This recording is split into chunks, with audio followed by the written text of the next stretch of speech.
Welcome to the Spotlight segment.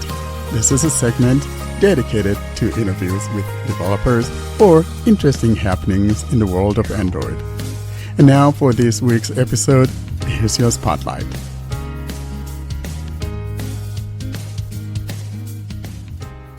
Moving on now, we turn on to the Spotlight segment. And this week, of course, we're talking about the Made by Google 2025. And John and Karine, we got lots of stuff. Google rolled out some stuff, hardware and all of that. As far as I'm concerned, this is probably the most anticipated unroll of the year. I mean, if you're a Samsung guy, you may say, no, it's Samsung. But I think the Android world, though, probably looks forward to what Google does. And here we are, August, and Google roll out all of those devices on us. Let's start with some of the happenings here. This year was a little bit different with Jimmy Fallon there in New York. And I'm not sure if I like what happened. I'm not saying that this was not a good thing, but it just kind of, it broke the tradition, in my eyes. And I wasn't very sure if I liked the method of the presentation. Maybe next year they should have blind Android users podcast crew do that instead. What do you guys think about the presentation? I mean, it was okay. I really liked it. It was, I'm not gonna lie, I did really like it. It was definitely different, and it was a little bit awkward, but it was entertaining. I mean, it kept my attention a lot more than events do, because these days, a couple things have been happening. Like, events are just getting boring, but also everything's being leaked before the events. So It's like you're not really learning much at all at the event anyway. So it was kind of a breath of fresh air to be able to, just have a different take on it. So I did enjoy it. It was funny. I liked it. Yeah, I just kind of just was a little bit different for me. Of course, it was different, and it kind of seemed to me like the hardware wasn't talked much about or whatever. I don't know, but yeah, I guess it was okay. It's just I'm kind of a traditionalist, and I need to get out of the tradition and perk up to something different. But yeah, so let's talk about the devices that we have. For me though, I think probably one of the things that I like about it is the fact that the pricing stayed the same as it was last year and all of that. So there wasn't any price hike this year because we've been hearing tariff, and everybody's was gonna be paying more. Yeah. And I'm glad that Google decided not to. I do want to say, though, they did pull an Apple when it came to the Pro XL, because what Apple did, I don't remember if it was last year or the year before, but they stopped offering the Pro Max in a 128 gigabyte version. So it no longer started at 1100 and it started at 1200, but it was the same price as the 256 gigabyte version last year. So technically the prices didn't go up, but it's more expensive. It's a $200 jump from so now it's a $200 jump from the Pixel Pro to the Pixel Pro XL. But you're still getting what you would have gotten if you had bought the $1,200 version last year. Yeah, so I really, this 128 gigs thing, you guys, it's a broken record here coming from me, but I think we should be, done with that. I really don't like this wholesome idea of the 128 gigs. It's kind of gotten old after a while, doesn't it? So I'm glad that with this, the Pro XL, we don't have that. Yeah, but you know what would be better than getting rid of the 128 gigabyte pricing tier is giving us 256 for that same price. So they could have gave us 256 for $1,100, but that was too much to ask. Yeah, but Google is looking at it this way. If I give you that price, then I'm giving you, like I'm giving you a cut. I'm giving you the price that should be for the 128. But well, it's a bigger screen, right? That's what sets it apart from the regular Pro. For those that like that bigger screen and all of that. So you got that, and so you're paying for the screen size um, Yeah, by that, and so you get faster charging. Wireless and wired is faster. oh yeah, but why is that so though? Because they're basically the same in every aspect. I don't know what I the think it's thing is. the cooling chamber is larger, Oh yeah, so that's the right. thermals are easier to deal with, so they can let you charge it faster. At least that's what they say. Yeah, so that's what probably sets it apart, have bigger cooling chambers and all of that. And so you're paying a little bit more for that, but at least, starting at 256 and all of that. Another thing, John, that I noticed some of the colors, and I was just looking at some of those things. And of course, I was looking at the porcelain, for example, and it did not have the 1 TB. Again, it did not. And so, just for the record, I didn't pre-order this year, for some reason, guys. But I think maybe I was kind of a little bit pissed off that I'm tired of the Obsidian. I'm tired of the black phone year in, year out, because I always wanted to make sure that I get the biggest storage, the XL with the biggest storage. And this year I was hoping, though, that I was going to be able to at least get the porcelain one. And then I even looked at the Jade. It doesn't even have the 1 TB in the XL either. What's the deal, John? Yeah, I don't think the Jade. I don't think the Jade even offers like 512. I think Yeah, it just I comes in don't think it even 256. have 512. You're right. So I don't know why. Why does the color have anything to do with storage? I'm really kind of wondering why that is. Year in, year out, most oftentimes the only one that you get with the 1 TB is, the Obsidian. And of course, this year we have that Moonstone one in there also, which is 1 TB. But the other colors don't have that storage. All right, so let's talk about some of the things or the features that this thing have.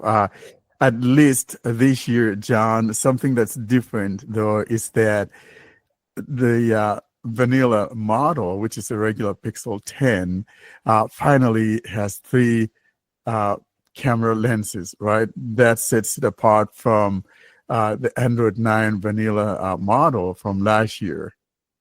It does. It does not have the same cameras, but it does have a telephoto camera now. And I think even one of the cameras might be a downgrade from last year's camera. So it does have, if you're going by number of cameras, yeah, it has more cameras this year.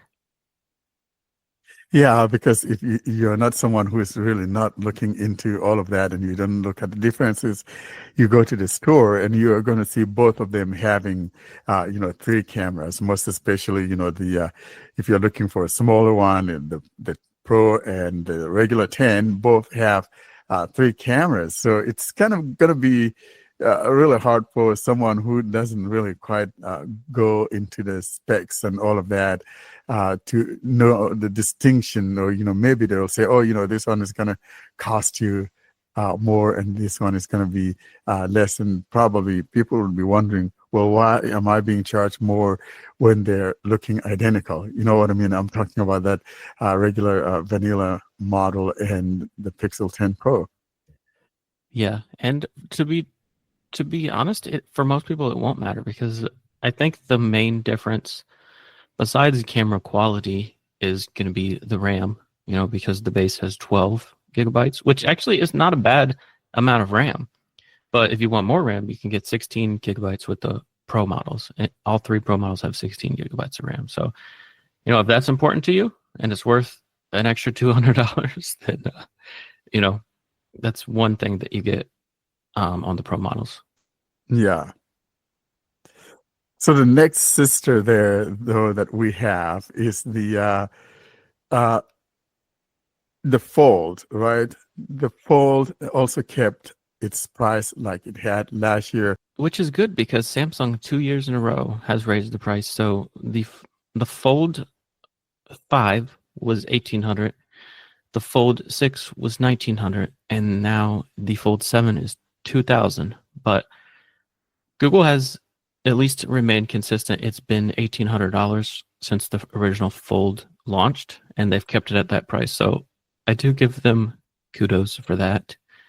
And also, this is the first. Well, it's a couple of firsts. I'll say it's the first IP68 foldable, meaning it actually has full dust protection, which no other foldable released has that. And it also has, and this goes for all of these Pixel phones, it has what they're calling Pixel Snap, which is Qi 2, which means it's wireless charging with magnets built into the phone. And with the exception of the HMD Global Skyline, there's literally not been any Android phone that was fully Qi 2 certified with magnets in the phone. So Google has basically been the first of all the mainstream companies to do this, and I think it's pretty cool. Now, I don't remember, John, maybe you do remember, but did we have a 1 TB in the last two falls? I think it was 512, right? Maybe I'm mistaken. This probably is the first time we have a 1 TB, right? I'm not sure. I know the original did not, but I'm not sure about last year's. You could have had it 1 TB, but yeah, you're right. It definitely does this year. Yeah, I don't remember if last year's has a 1 TB either. I thought it was also a 512, but it maybe has a 1 TB. I just don't remember. But at least, like you indicated, we have the first. And I kind of wonder why Samsung, though, for some reason, only had the IP48 like in the 7. That took me by surprise because I was thinking they were going to go full-blown IP68, and to see that Google is the first one to do that, it kind of surprises me. Yeah, it's impressive. Apparently, it's hard to do with a foldable. To have a hinge that doesn't let dust in. And Google is boasting that the hinge is going to last for at least 10 years. Or maybe we'll get one and see. I'll come back in 10 years and see if we could still unfold and flip it over and over again. But yeah, I think that's really impressive that we have that. And like you said, the Qi 2, it is something that really kind of surprises me here. I've often wondered about, John. Why do we pronounce this thing Qi? It's QI, right? And so, could someone explain or make a comment on our YouTube as to why this thing is called Qi? Is it Chinese QI pronounced Qi? That would be John, my do you guess, but do I'm you not know why certain. this is? Yeah, I would guess that's why, but I don't know for sure. Okay. What I do know for sure, and getting back to the phones, is that the Pro XL has Qi 2.2. The other three just have Qi 2.0. So the difference being it will charge at 25 watts wirelessly, whereas the others will just charge at 15 watts wirelessly.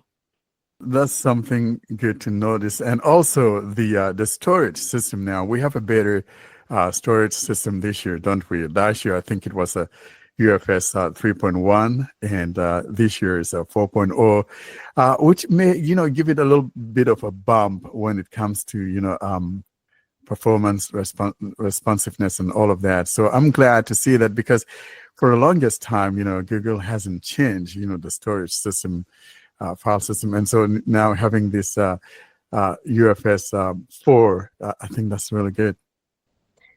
Speaking of storage, I noticed that the regular Pixel doesn't have sizes above 256 gigs, which is not something that I liked. So they just have 128 gigs version and 256 gigs version, which is, I don't know why they decided to go that way with the Pixel 10.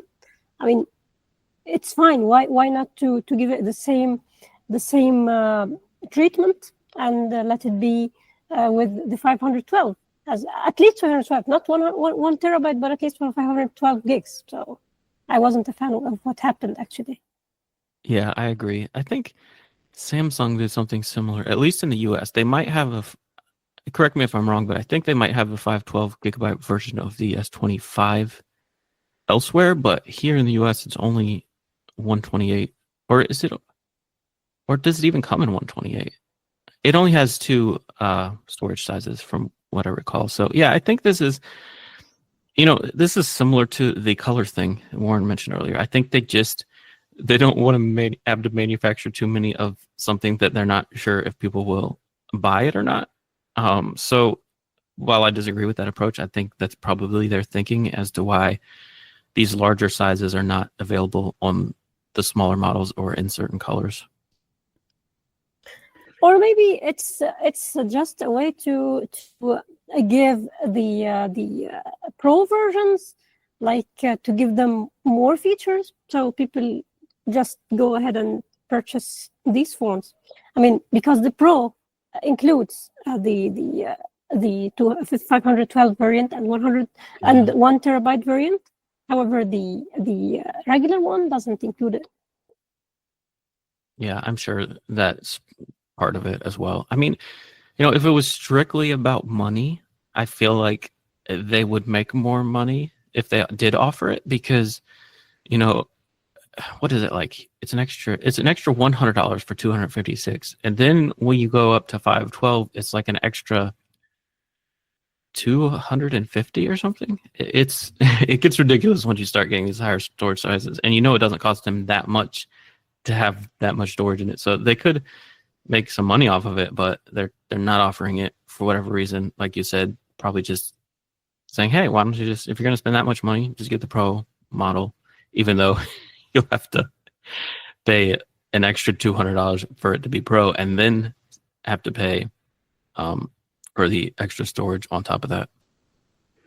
I think, though, it's probably all about the money, because in reality, if you have them in that storages, because the storage, the bigger the storage is, you will need to charge for that storage. So in order for them to give those bigger storages, they'll have to start the pricing of that one lower than what they started with. For example, maybe started at $599 or whatever, and then go up with $100 for 256, or and then it will wind up being cheaper when it goes to like 1,000 for a 1 terabyte or whatever. But as you indicated, though, most people though would just get the starter or the vanilla one, because they don't really care. I think that the pro probably is usually the enthusiasts that go for that. But I don't know. I just kind of think that no one would want to pay more money for the 10, even if it's 1 TB, and they're paying for like $1,300 or $1,400. It's just going to be a hard sell because of the specs and all of that, and you're not going to be doing them justice. Well, I mean, there are people, I'll push back on that a little bit. I think there are people that would want more storage but don't care about performance. And if they could save $200 by getting a 1 terabyte version of the base model Pro, or base model Pixel 10 over the Pixel 10 Pro, I think they would. So, I mean, there are people that it would benefit, but I think that those, it's not very many, and I think Google knows that.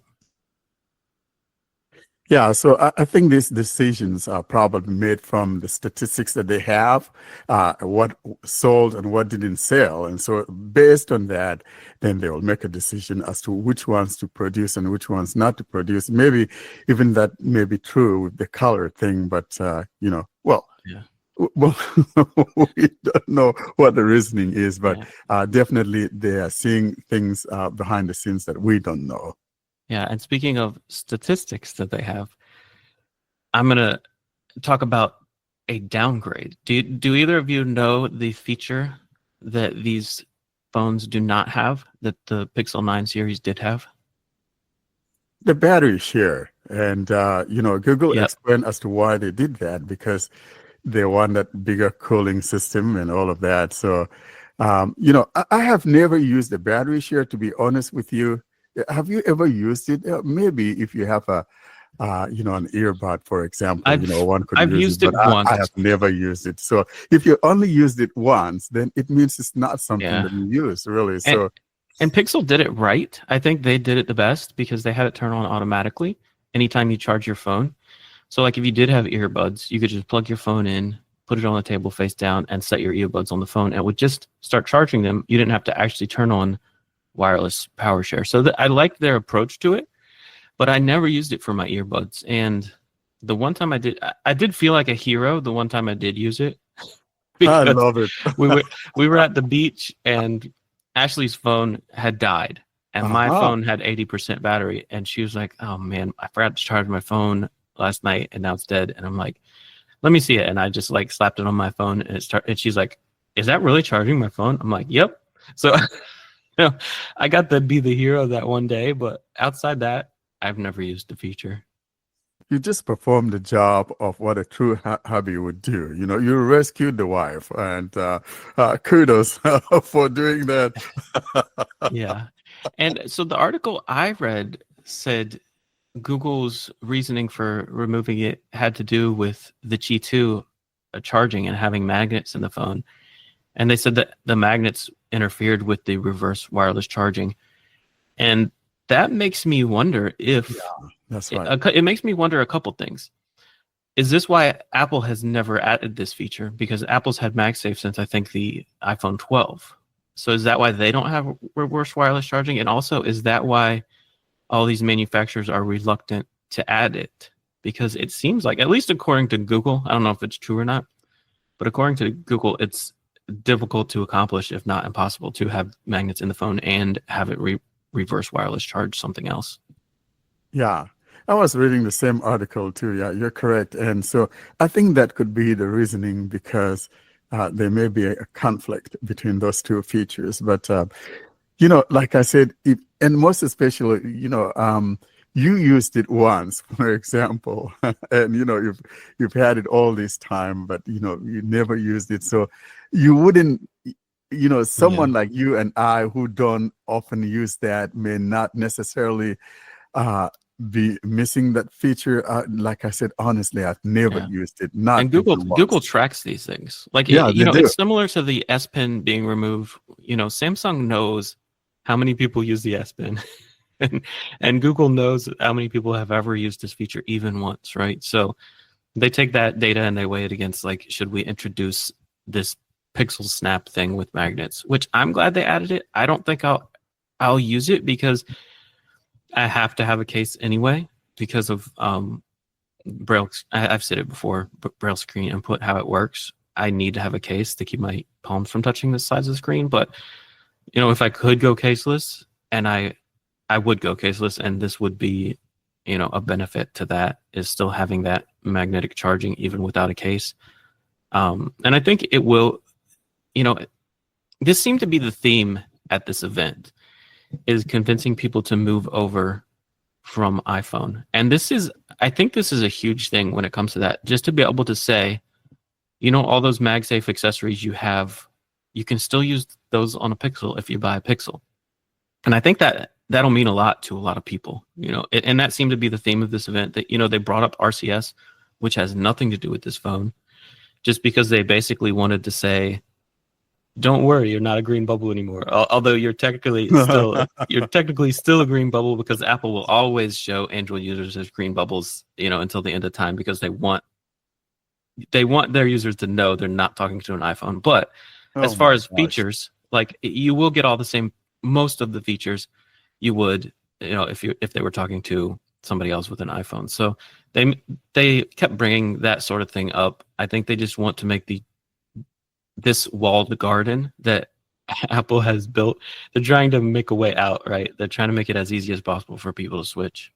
Yeah. Well, talking about cases, though, I was looking at cases and all of that. It sounds like some of them do support that, T2 or whatever. So if you want a case, just look for the one that does. But yeah, so we got a lot of things going on, and frankly, Tensor 5 and all of that, knowing that it's coming from TSCM. Is that what that thing is called? TSCM. TSMC. TS. I could never say that thing right. What is it again, John? TSMC, right? TS. Taiwanese semiconductor manufacturing something. I don't know what order it is in, I but don't that's know what it what means. it is. Yeah, but yeah, frankly, I'm thinking that this is going to be a whole lot better, maybe a tad better than what we had last year with the Pixel 9 series and all of that. And then another first that Google gave us, though, is that the Pixel 10 now has the Thread Radio built in, so that when you're trying to talk to Matter enabled devices, or all those other devices, via the home app or whatever, how it is right now. It's like a tunnel. It goes through Wi-Fi to the router and whatever. So, but now with this, it makes it faster. No latency. It's just instantaneous, and so they're the first to do that. So I'm hoping, though, that this will become the norm, and we'll see that with more and more manufacturers. And so, yeah, there's a lot of good things going on here with this Pixel 10 series. So I have a question. What about the charging speed, the wired charging speed? I think is it 30 on the Pro and the Standard, and 45 on the XL? Is that what it is? I don't remember, but whatever it is, this year's charging speeds are higher than last year's model, both the wired as well as the wireless charging. If it's 30 watts, it's not higher, actually, because as I remember, Pixel 9 was 30, wasn't it? John, you remember? I'm not sure about... One of them was like 37. I think the Pro XL was 37. Yes, and the regular Pro was a little bit lower. 27. Yeah, it was 27.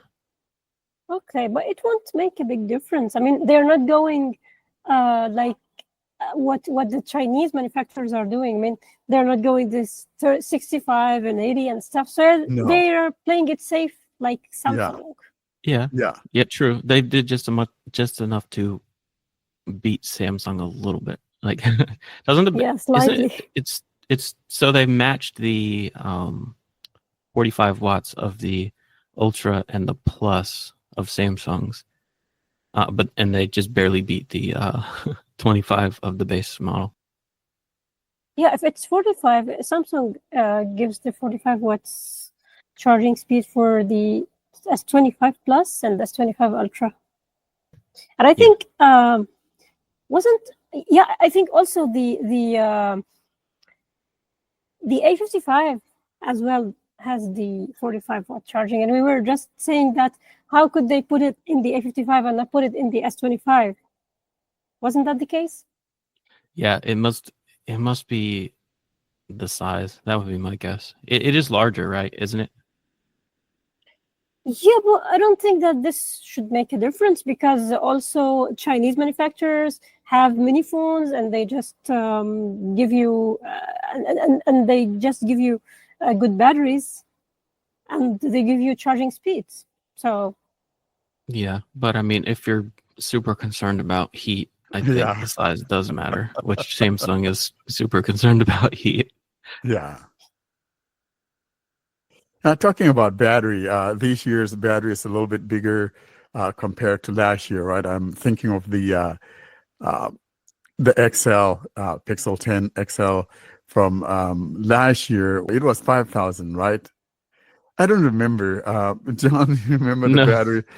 I know they're all a little bit bigger. Yeah. I don't remember the numbers. Yeah.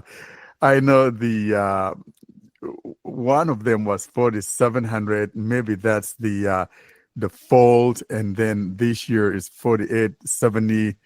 Um, I think that's the fold.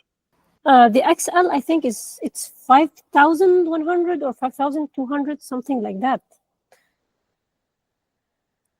Yeah, last year I think it was 5100, and maybe this year it's a little bit bigger. I don't remember, the battery size, but I know this year's bigger, and they claim it's going to be lasting longer than last year's and all of that. So, until these things are in the hand, we can't really say for sure, but it's exciting to see what is happening.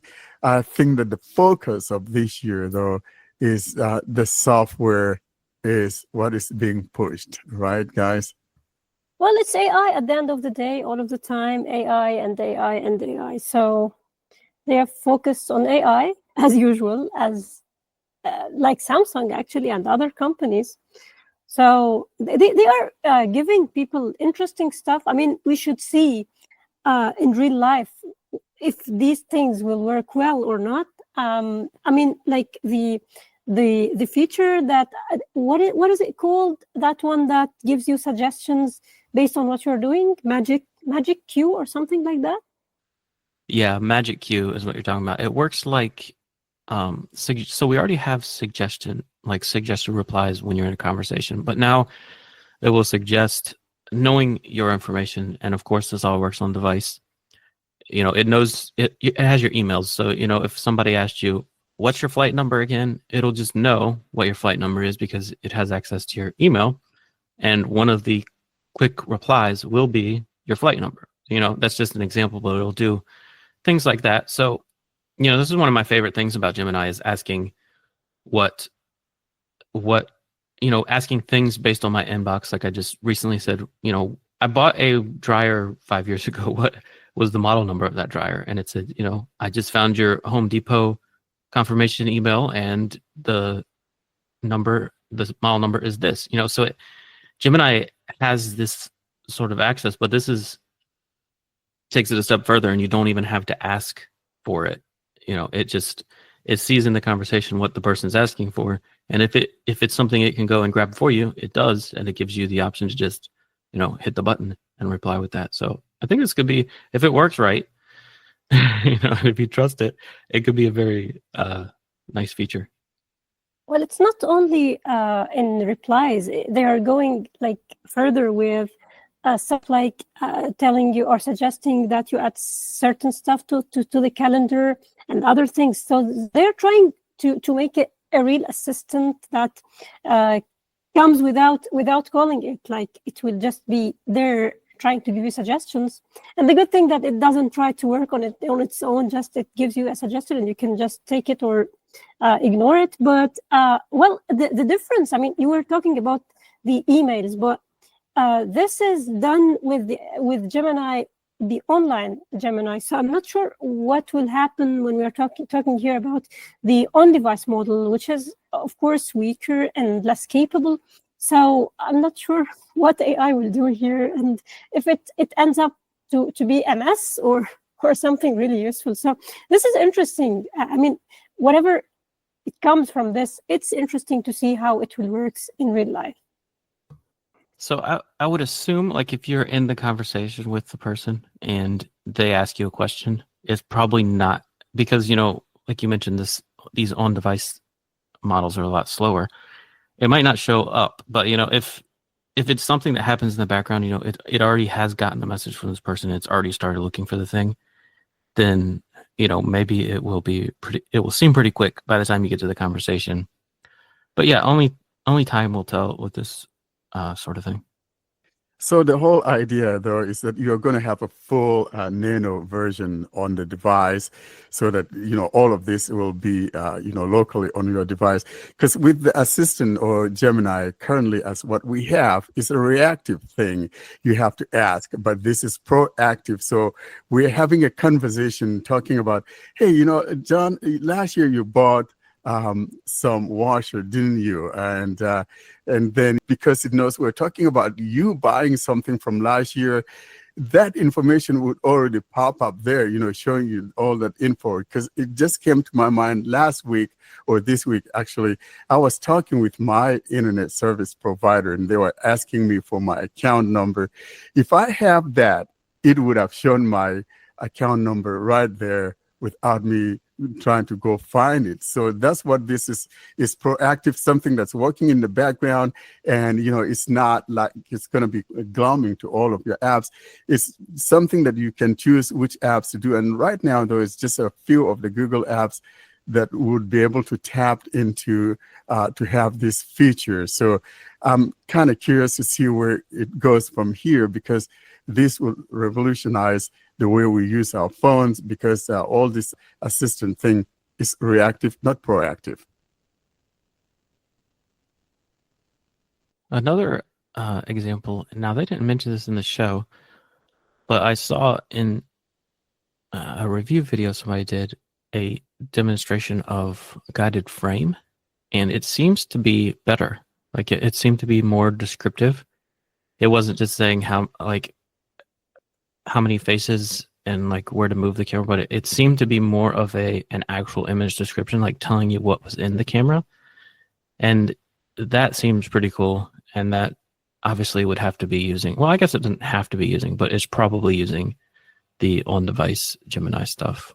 Talking about that, I think that camera coach thing that they talk about, I hope it works for us, because now we could take better pictures. I'm not saying, though, that we're not able to take good pictures with the guided frame, but being able to kind of say, focus on the close-up, or focus on the face, or focus from the chest up, or whatever the case may be, or I want to see the full person, including, their feet and whatever, if they're standing and all of that.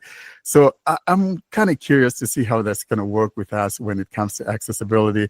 If it does work, and, in conjunction with guided frames, it's going to be a game changer. Let's talk about some of the other devices. I know you guys, Karen and John, you like your earbuds. So this is the first time we had the second iteration of the Pixel Buds, or whatever those things are, right?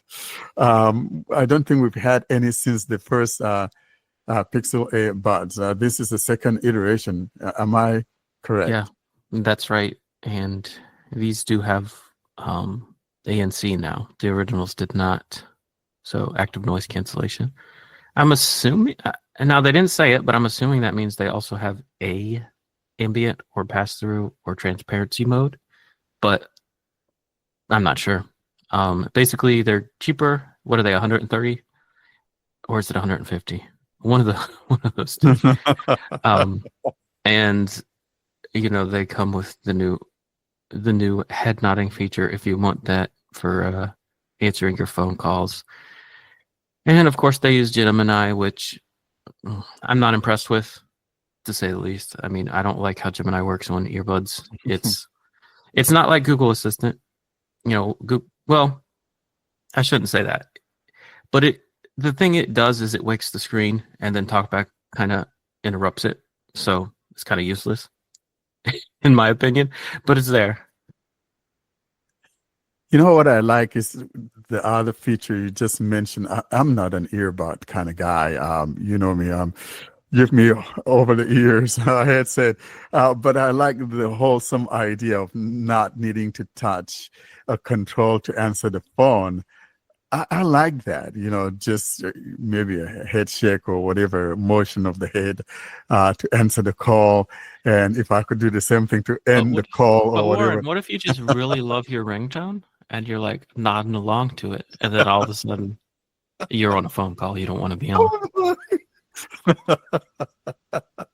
Oh, wow, that's interesting. Yeah, but so see, I think I would like the feature, but I want to see that feature come to an over-the-ear headset, because that's what I use. Talking about over-the-ear, I got an edifier, this last week, and I kind of like them. The only thing I don't like about it is it's not foldable for some reason, and I'm kind of a little bit disappointed. How about the white elephant in the room? John, watch. You've become such a watchman, John, a watchman on the tower. Uh, I have been wearing my watch, and I have Gemini to thank for it. I mean, if it weren't for Gemini, this thing would still be in a drawer. So, yeah, hopefully you know more about the watch than I do, because I don't even know, have they upgraded anything in it as far as the Yeah, storage or the processor? yeah, the battery is better, and it also the GPS now is dual radio. Is the So processor better? the This is processor, what this is because I'm talking about talkback performance, right? yeah, no, I know So, I know where you're going, my boy. yeah,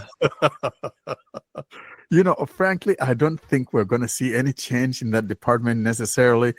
Um, this doesn't so happen every year with watches. They don't get new processors, but like every 3 years no, or so. Yeah, yeah.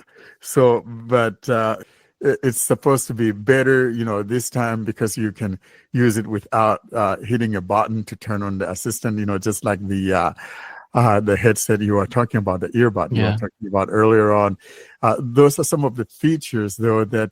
But I didn't, just like I didn't pre-order the phone, I didn't pre-order this watch either. So, but I'm thinking, maybe I could just go in and trade in my um, Pixel Watch 3 and get the 4, and this time make sure I force myself to wear it, because it doesn't make sense to not wear it and then get it. It's just like putting it there and sitting in the door.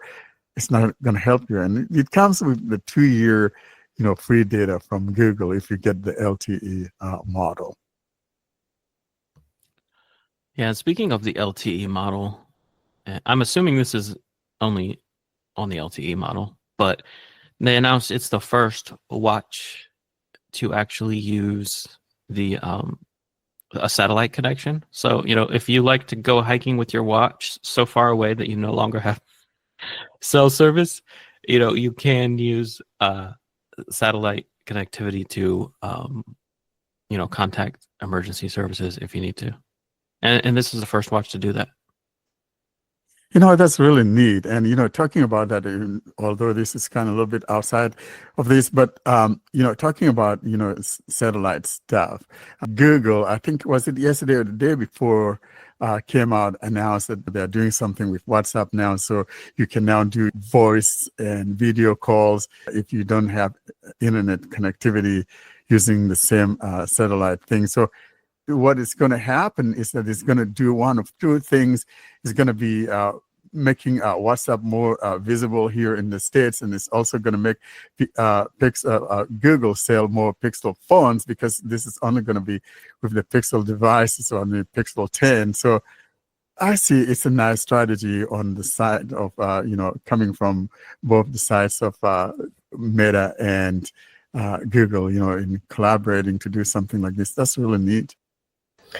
Well, does it work in India? I mean, do they have this satellite service thing? Because I think I don't think that they have like tried to convince people to use WhatsApp in the United States or something, and people know that already. WhatsApp is not popular there, so I'm assuming that they are focusing on the Indian market in a way or another. But I don't know what's the case there. What's about satellite services there? So this is interesting to know. Why did they select WhatsApp, and what's the point if actually WhatsApp is not at all popular in the United States? Yeah, but this may be a way to, make it popular, because we have a lot of rural areas here. And if people can be able to make calls, I mean, I'm looking at myself here. If I go like 50 miles down from my home here, you don't have anything. And if I'm able to make a call using WhatsApp or, whether it's a voice call or video call, of course, let's go make it possible for people to say, hey, you know what, that dead zone that we have, if you have WhatsApp, you can use it. So I see it's a strategy of making WhatsApp becoming popular here. We'll see what happens. But like I said, it's going to, both Meta and Google are going to benefit, because you need a Pixel 10 in order to be able to have that, and then you need WhatsApp in order to be able to have that in a rural area that you don't have access to sales services. So it's a good strategy.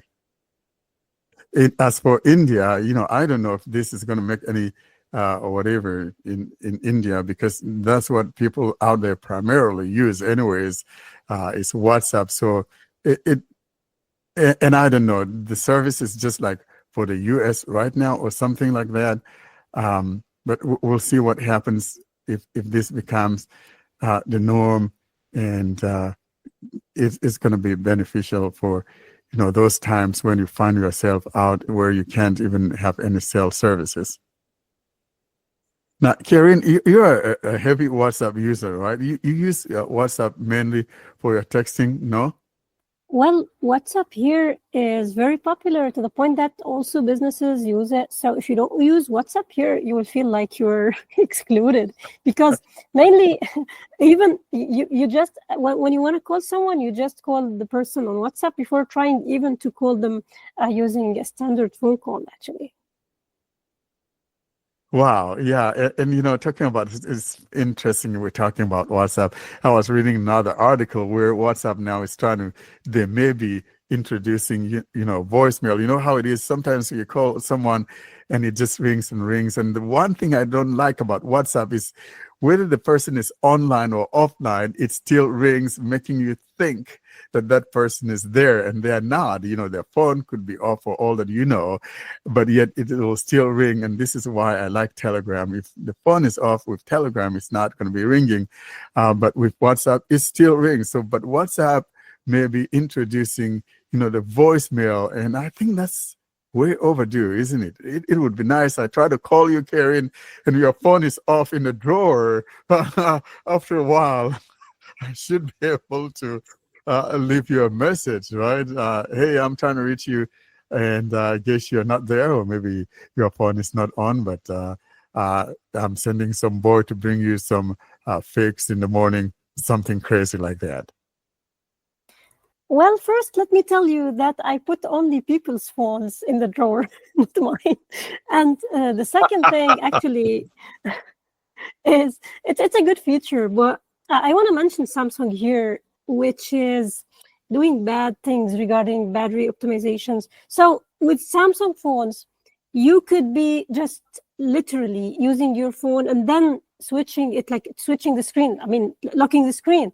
And then someone calls you on WhatsApp, and it will show them that it's calling only, not ringing, and the phone won't ring, and you will then receive a missed call notification. This is just because of the aggressive battery optimization thing in Samsung's phone. And if you tell me, okay, just allow it restricted access, this won't work, because Samsung will just do whatever it wants to do without caring at all what you have selected in the settings. So usually this is a known problem with many Samsung phones. For me, for example, people are used to calling me and knowing that because of my phone, it won't ring, and then I'll know after that, after I unlock the phone, that I received a call, and I will have the missed call notification. So, oh no, this is a Samsung problem. I don't know about Chinese phones, because they are also aggressive. But with Samsung, I hope that they would just don't be like that. But they are doing this, and it's so much annoying, because, as I told you, WhatsApp is very, very popular here. Yeah. So you should be always connected. So yeah, this is the point. But let me just clarify one thing. Yeah, you will hear it ringing, but if you try to read with TalkBack, it will tell you calling if it's unable to ring, like if the other party is not reachable, and ringing if it's ringing on the other side. So you should just have to put your finger on the screen and check what's telling you. Is it calling or ringing? That's really interesting. Yeah, I wouldn't like that. But anyway, well, yeah, Samsung's very aggressive when it comes to that battery management, because they're looking out for you. But, if you've opted and chosen, say, no, I don't want this one, optimized, just leave it as is. I think that should be respected, So if it's me and I'm allowing that, and that means that I'm willing to, constantly put my phone on the charger, then leave it to me, to go with what I have chosen. But I guess they think always they know more than we do. And probably they know more than we do, right? What can I say?